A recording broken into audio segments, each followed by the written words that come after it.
संत कबीर जी ने जिस शिक्षित समाज का 600 साल तक इंतजार किया, क्या अब वह समय आ चुका है? मैं डॉक्टर हूँ। किस फील्ड के डॉक्टर हैं? मैं होम्योपैथिक डॉक्टर हूँ। मैम, आप एक डॉक्टर हैं, पढ़े लिखे हैं। क्या आपको लगता है कि किसी संत की शरण में जाने से, नाम दीक्षा लेने से ये सब रोग फ़ायदा होता है, ठीक होता है? क्या इन चीज़ों पर बिलीव करते हैं? आप ध्यान से अगर कोई सोचे चीज़ों को, तो जो डॉक्टर, जब हम हॉस्पिटल भी जाते हैं तो डॉक्टर लास्ट एक चीज़ ही बोलते हैं कि भगवान पे भरोसा रखो।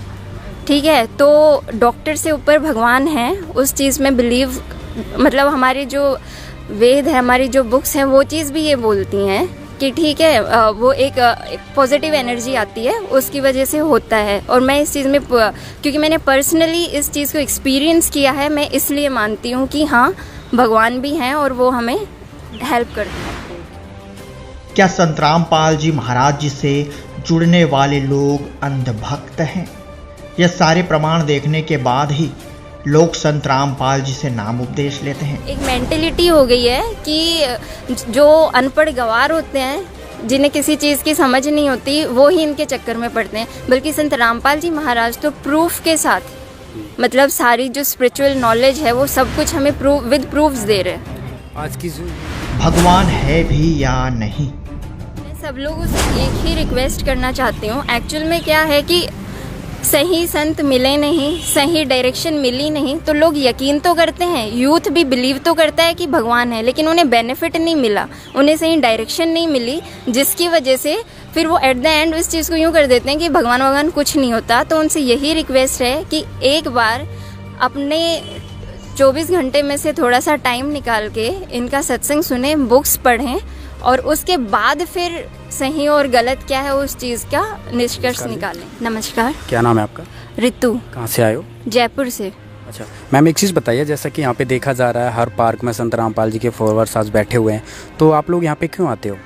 हम यहाँ पे तारीख होती है संत रामपाल जी महाराज जी की, तो उस तारीख पे आते हैं। संत रामपाल जी तो जेल में हैं, उनको सज़ा भी हो गई, फिर आप लोगों के आने का यहाँ पे क्या मकसद है, क्या फ़ायदा?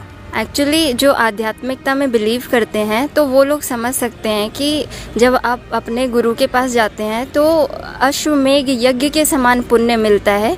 तो वो लोग उस चीज़ को हम ही समझ सकते हैं, हम एक्सप्लेन नहीं कर सकते, तो मतलब हमें अच्छा लगता है, इसलिए हम आते हैं।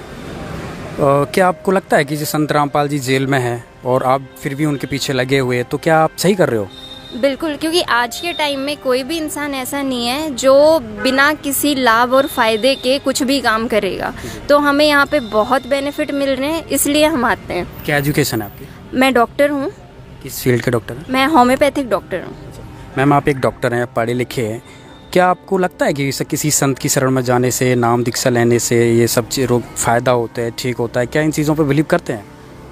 आप ध्यान से अगर कोई सोचे चीज़ों को, तो जो डॉक्टर, जब हम हॉस्पिटल भी जाते हैं तो डॉक्टर लास्ट एक चीज़ ही बोलते हैं कि भगवान पे भरोसा रखो। ठीक है, तो डॉक्टर से ऊपर भगवान है, उस चीज़ में बिलीव, मतलब हमारे जो वेद है, हमारी जो बुक्स हैं, वो चीज़ भी ये बोलती हैं कि ठीक है, वो एक पॉजिटिव एनर्जी आती है, उसकी वजह से होता है। और मैं इस चीज़ में, क्योंकि मैंने पर्सनली इस चीज़ को एक्सपीरियंस किया है, मैं इसलिए मानती हूँ कि हाँ, भगवान भी हैं और वो हमें हेल्प करते हैं। आपको क्या हेल्प हुई संत रामपाल जी की तरफ से? जैसे लोगों के काफ़ी इंटरव्यू लिए हैं, किसी का कैंसर ठीक होता है, किसी को कुछ, मतलब हर एक प्रकार का लाभ मिलता है, ऐसा बताते हैं। तो ऐसा कोई आपको लाभ हुआ है? आप एक डॉक्टर हैं, उस चीज़ में आपने देखा हो। एक्चुअली बहुत सारी लाभ है ना, बहुत सारी चीज़ें हैं कि वर्ड्स नहीं है उन चीज़ों को बताने के लिए। मेरी खुद की तबीयत ठीक नहीं रहती थी, लाइक रिपोर्ट्स में कुछ नहीं आता था, लेकिन बहुत लिथार्जिक रहना, मेडिकेशंस ले ली, ठीक है, सब कुछ आयुर्वेदा, होम्योपैथी, एलोपैथिक सब कर लिया, सारी चीज़ें रहीं, तब भी कोई बेनिफिट नहीं हुआ। और जैसे ही संत रामपाल जी महाराज के आश्रम में हम गए पहली बार, और पता भी नहीं था कि ये कोई संत हैं या कुछ ऐसे हैं, और इनसे सिर्फ नाम लेते ही, आशीर्वाद लेते ही, उस दिन के बाद से आज तक मैंने किसी चीज़ की कोई टैबलेट नहीं ली है। मैम, एक चीज़ बताइए, दूसरा लोग ये कहते हैं कि भाई संत रामपाल जी के जो फॉलोअर्स हैं वो अनपढ़ हैं, इसलिए संत रामपाल जी के पीछे लगे हुए हैं, तो इस बात में क्या कितना लॉजिक है?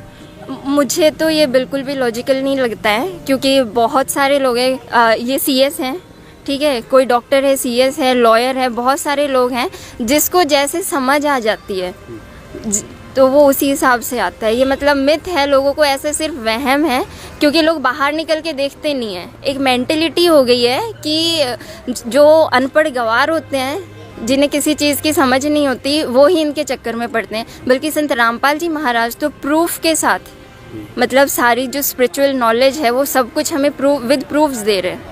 आज की जो यूथ है, जो युवा पीढ़ी है, वो इन चीज़ों में विश्वास नहीं करती है, भगवानों में, अब नास्तिकता की तरफ बढ़ता जा रहा है।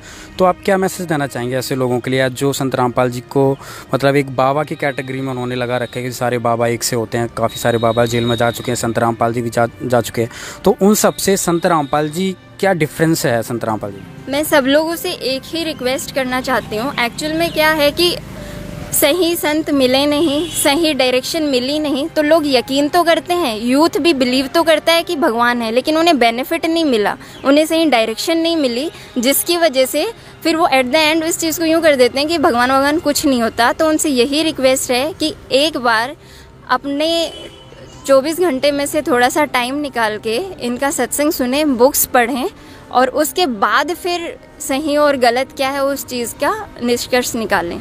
जी मैम, एक चीज़ और बताइए, संत रामपाल जी का समाज सुधार में क्या योगदान है?